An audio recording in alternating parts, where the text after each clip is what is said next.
Halo YouTube, kembali di channel Master Perez. Kali ini saya akan mengulas sosok yang ada di belakang saya.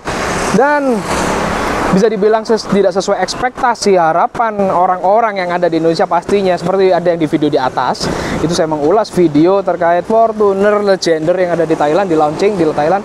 Dan faktanya yang ada di Indonesia tampilannya seperti ini. Meskipun sama-sama keren ya, tapi nggak dibayangkan ya lampunya yang belakang ini, yang kalau di Legender itu dia menggunakan LED, tapi yang ini masih menggunakan proyektor B-beam. Tapi kita akan lihat lebih dalam perubahan-perubahan yang terjadi. Kalian walk around dari eksterior, interiornya, fitur-fitur apa yang ada penambahan atau perubahan di kelas Fortuner terbaru ya 2020 facelift.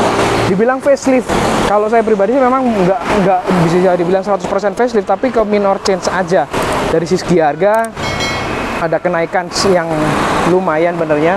Ayo oke, kita lanjut walk around dulu di eksterior apa aja perubahannya.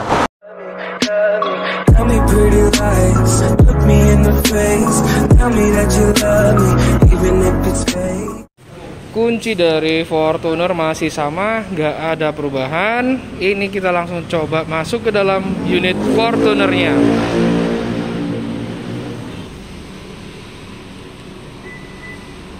Lampu sen di bawah, kita nanti lihat lebih jauh lagi. Welcome light masih sama. Dan inilah penampakan wajah dari New Fortuner VRZ TRD. Dari wajah dia akan ada perubahan ya dari sisi grill dibanding yang lama. Grillnya dia lebih sporty, keren banget. Kita lihat lebih dekat. Dan udah ada kamera depan di mana 360-nya. Nah, ini penambahan fitur baru 360 kamera di sini. Kemudian ada emblem TRD di sini. Kemudian dari lampunya dia menjadi berubah, ada tambahan DRL di sininya. Ini lebih keren. Cuman lampu sennya dia akan pindah ke bawah. Jadi ada tambahan LED di sini dan fog lampnya pun LED.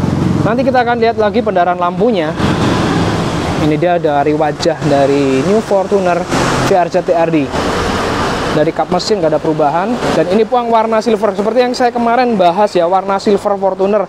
Ternyata di video kemarin banyak sekali peminatnya, dan ini ada Fortuner VRZ TRD yang 2020 facelift warna silver. Ini warnanya seperti ini. Kebetulan pas di luar warnanya bisa kelihatan cerah. Terangnya bagaimana? Nah, ini yang bagian samping-sampingnya. Kemudian kalau dari bagian samping kita bisa lihat perubahan dari sektor kaki-kakinya, dia berubah. Kalian lebih suka yang mana? Kalau saya pribadi kok lebih suka yang VRZ yang sebelumnya warna hitam, ini two-tone lagi. Jadi seperti ini. Dia menggunakan ban Bridgestone. Dengan profil bannya ini 265 60 per ini ring 18. Untuk footstepnya sama sih menggunakan warna hitam. Cuman kalau dia misalkan kembali menggunakan warna hitam, saya pikir dia lebih keren ya. Kemudian stiker dari TRD-nya pindah sedikit ke atas, harusnya ada di bawah bagian dekat footstep, cuman pindah ke atas dengan stiker yang baru. Kemudian untuk spionnya dia menggunakan konsep yang sama, cuman sudah ada untuk kamera 360-nya di sini. Kemudian untuk palang airnya masih sama dengan yang sebelumnya dengan emblem Sportivo TRD-nya. Roof rail-nya juga sama. Enggak, kalau ini seandainya dia baru kayak Legender dibikin yang VRTRD ini hitam, jadi keren, nggak perlu mengganti stikernya. Bagian belakangnya seperti ini. Kita lanjut. Sosok desain lampu belakangnya dia berubah, dia lebih keren meskipun dari bentuk nggak terlalu berubah banyak. Emblem TRD-nya juga sama dengan yang lama, seperti emblem TRD yang dipakai di Innova TRD. Kita nanti sama-sama lihat pendarahan lampunya. Dan chrome-nya ini dark chrome untuk Fortuner. Ya. Untuk spoiler belakangnya, rear spoiler, kemudian shark fin juga nggak ada perubahan.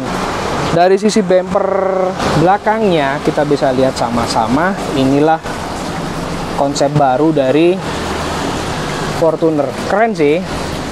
Dengan tampilan desain bumper barunya ini tampil oke. Nanti saya praktekkan untuk kick sensornya, dia model baru. Tapi apakah sama dengan seperti yang di Corolla Cross? Ada emblem TRD di sini.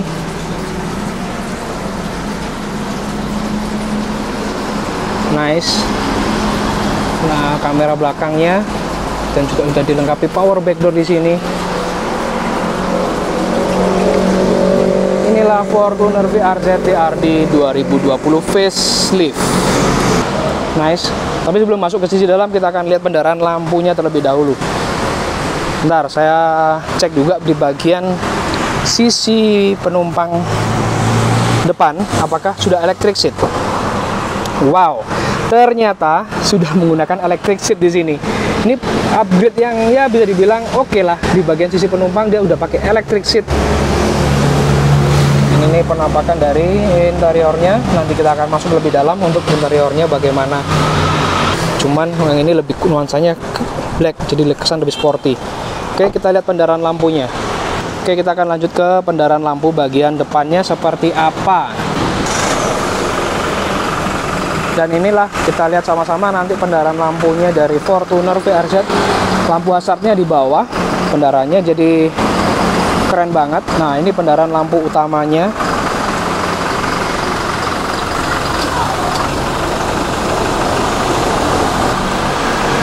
Nah, ini dia untuk fog lampnya juga sudah menggunakan teknologi LED juga ya.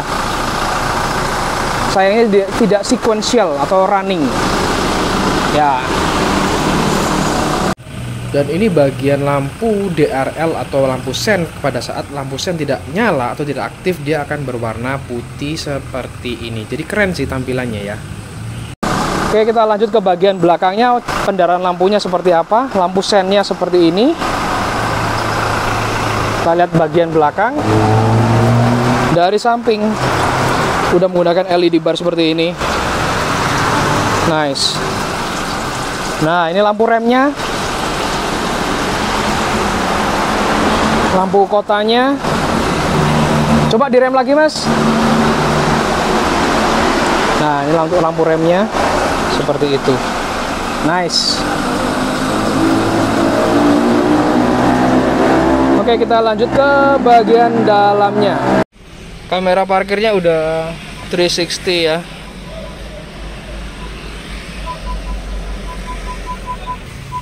Ini bagian dalamnya dan ada penambahan radar seperti ini. Jadi lebih keren untuk MID-nya, penambahan fitur-fiturnya ini lebih lengkap. Oke. Radarnya juga sudah lengkap. Cuman dia garisnya line-nya itu nggak mengikuti arah ban. Inilah dari interior New Fortuner TRD VRZ TRD dengan balutan stitchingnya ini asli. Kemudian dengan setir yang sama, cruise control juga belum ganti, adaptif cruise control yang sama, panel di steering switch tetap, kemudian panel AC-nya tetap, head unitnya yang terlihat lebih besar. Dan ini head unit yang hampir sama memang yang dipakai di Corolla Cross. Kemudian untuk spionnya udah auto dimming. Ada pedal shift juga sama. Ini yang setirnya ini yang baru, jadi dengan stitching kayak gini, jahitan seperti ini. Kemudian ada traction control dan stability control di sini. Ya. Panel boot panelnya juga masih sama. Terus ada ini penambahan wireless charging, nanti kita coba. Oke, kita akan coba untuk fitur wireless chargingnya. Kita nyalakan terlebih dahulu. Dan di sini ada untuk wireless charging, kita tes apakah ngecas. Ya, ngecas ya. Jadi ada wireless charging di sini dan berhasil pengecasan untuk handphone. Fitur wireless charging di sini kita bisa matikan, banyak ini nyalakan, testing lagi. Nah, terjadi pengecasan secara wireless. Ini yang fitur terbaru di Fortuner yang nggak ada di sebelumnya. masih sama kalau yang di sini, dan masih soft opening juga. Ini yang bikin kesan dari Fortuner kelihatan lebih mewah ya untuk di interiornya. Kemudian di bagian panel lampu-lampu ini juga masih sama dengan menggunakan panel LED, dan ini tempat dari kacamatanya. Kemudian di sini ada untuk mirror sudah auto juga. Di sisi penumpangnya juga sama. Nah, oke, nanti saya akan bahas terkait di MID-nya ini bagaimana ya. Oke, kita bahas dulu dari sini. Kalau engine startup sama, security, parking sensor sama. Ini ada pembukaan dari power back door-nya, bisa on off. Ini untuk kick sensornya. Nanti kita coba lagi. Kita lanjut di bagian sisi MID-nya terlebih dahulu. Ya, MID-nya seperti ini. Dari information yang kita dapat, seperti halnya yang pada model-model sebelumnya untuk konsumsi bahan bakar dan sebagainya. Nah, ini untuk berkendara tadi ya, untuk parkir dan sebagainya, radar akan terhubung di sini. Juga kita bisa tahu, nggak harus lihat di layar sini. Ini pun ada untuk radarnya. Kemudian untuk message, kemudian settingnya, kita lihat setting masih sama, vehicle setting. Ini ada power back door-nya, bisa kita on off kan di sini. Nice, ini yang perubahan terbaru ya, power back door-nya. Oke. Untuk MID-nya nggak terlalu banyak berubah, jadi hanya tambahan sedikit untuk sensor dan power back door-nya. Balutan di joknya kayaknya kulitnya agak lebih keras ya dibandingkan, memang jadi lebih sporty, nuansanya gelap kayak gini. Jahitan-jahitan aslinya seperti ini. Kemudian di handremnya pun jadi kelihatan lebih sporty dengan jahitan seperti ini. Nice, good job. Cuman di sini ada juga storage, kemudian power outletnya di sini. Cuman tidak sesuai ekspektasi ya. Mungkin banyak orang yang nggak sesuai ekspektasi yang diharapkan. Kemudian ini ada guling, kemudian ada NFC. Fortuner lama juga ada NFC, cuman ini NFC fungsinya sama kayak yang di crossover Corolla Cross, maksudnya bisa ngecek e-tol ya. Kalau fitur-fiturnya hampir semua sama.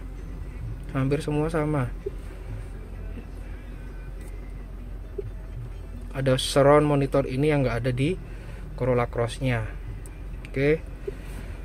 Overall hampir sama. Kita akan lihat ke bagian belakang, dan ini yang baru juga untuk LCD-nya, dia lebih gede, lebih baru. Nice. Kita pindah ke bagian belakang. Kalau dari samping-samping ini ya, kita lihat udah ada electric seat, cuman belum ada untuk lumbarnya, untuk pengaturan lumbarnya, dan belum ada memory seat-nya ya. Ini perubahan bagian dalamnya. Nice works banget lah, oke lah, meskipun belum bisa dibilang 100% facelift sih untuk yang Fortuner ini, meskipun juga yang Innova nanti. Ya, kita lanjut bagian di belakangnya. Lanjut masuk ke bagian belakang. Untuk bagian belakangnya, Fortuner masih mengandalkan konsep yang sama. Ada logo Fortuner di sini. Ini pun juga soft touch, udah auto juga. Di bangku belakangnya juga bisa maju mundur. Nah, bisa dimaju mundurkan dengan jahitan atau kulit yang baru. Plus di sini ada untuk armrest. Cuman ini kesangkut di ini. Nah, ini ada armrestnya, sangkut di plastik. Coba saya masuk dulu ya. Nah, ini yang baru. Jadi kelihatan lebih besar. Di sini ada port USB. Ini kalau lampu kota dinyalakan, dia di sini ada lampunya. Coba kita lampu dinyalakan, lampu nih, coba. Nah, ini lampunya langsung menyala juga di sini, ada LED-nya. Nice. Ini untuk LCD-nya, dia tampilan baru. Dia lebih besar ukurannya dibandingkan model sebelumnya. Nice, good job untuk Toyota. Meskipun nggak seperti yang apa ya di Thailand punya, tapi upgrade yang bisa dibilang minor change ini lebih oke juga sih. Yuk kita lanjut bagian dalamnya lagi. Kemudian lampu-lampunya juga, nah udah LED juga di sini, pengaturan AC-nya di sini ya. Kalau dari sektor dalamnya ini nggak ada perubahan banget ya. Cuman ini tadi kesan jok yang baru, kulit yang baru ini kesannya kalau saya duduk ini kayaknya sedikit lebih keras ya. Ini sedikit lebih keras menurut saya pribadi dibandingkan model yang lama. Kemudian ada power outlet 120 watt di sini. Dan ini juga ada storage-nya, tadi lupa di videokan. Nah, storage-nya nggak ada tambahan apa-apa sih, nggak ada tambahan power outlet. Sekaligus ini nih tampak bagian dalamnya di ruang kabinnya seperti ini.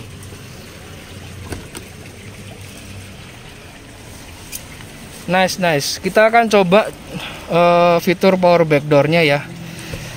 Power backdoor plus juga sensor kakinya.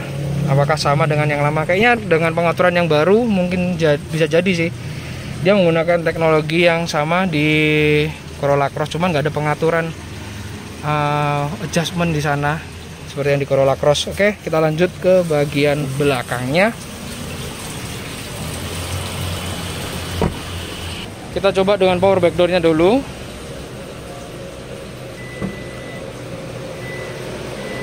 Power backdoor dengan menggunakan remote. Dan posisi yang sama, tombolnya ada di sini. Kemudian ada informasi untuk mengoperasikan power backdoor. Sekaligus ya, saya akan melihat di bagian belakangnya, perubahannya tidak banyak signifikan dan cenderung sama. Inilah dari Fortuner yang bagian belakang. Kita tutup dulu. Kita menggunakan kick sensor ini, kondisi masih belum terkunci. Dan seperti biasa, untuk Fortuner akan ada di bawah sensor parkir yang ini ya, sensor untuk kick sensornya. Kita testing tanpa dikunci. Kalau yang Corolla Cross kemarin itu bisa tanpa harus dikunci. Ini saya mendekat ya. Terus kita ayunkan. Tidak ada suara. Kita coba lagi. Tidak bisa. Sekarang kita coba kunci dulu.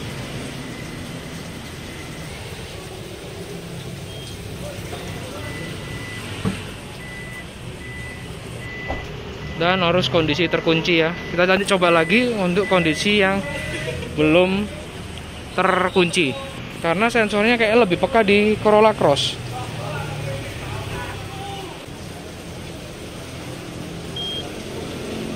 Oke, agak ditahan. Jadi nggak seperti yang di Corolla Cross kita cuman ayunkan bentar langsung mundur. Ini harus kaki agak ditahan 1 detik. Coba lagi. Kondisi ini pintu belum kita kunci.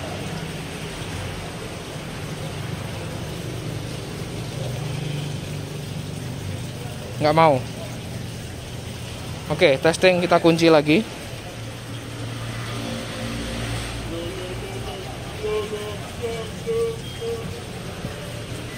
Ya, harus ditahan dulu baru bisa terbuka maupun tertutup ya. Nggak bisa langsung diayunkan seperti Corolla Cross. That's the point. Jadi cara penggunaan kick sensornya, kita coba lagi testing sampai bunyi beep, mundur, tertutup. Seperti itu untuk pengoperasian kick sensornya, dan tidak bisa digunakan dengan kondisi pintu terbuka atau belum di unlock. Tuh kan, nggak bisa kalau kondisi pintu belum terkunci, nggak bisa.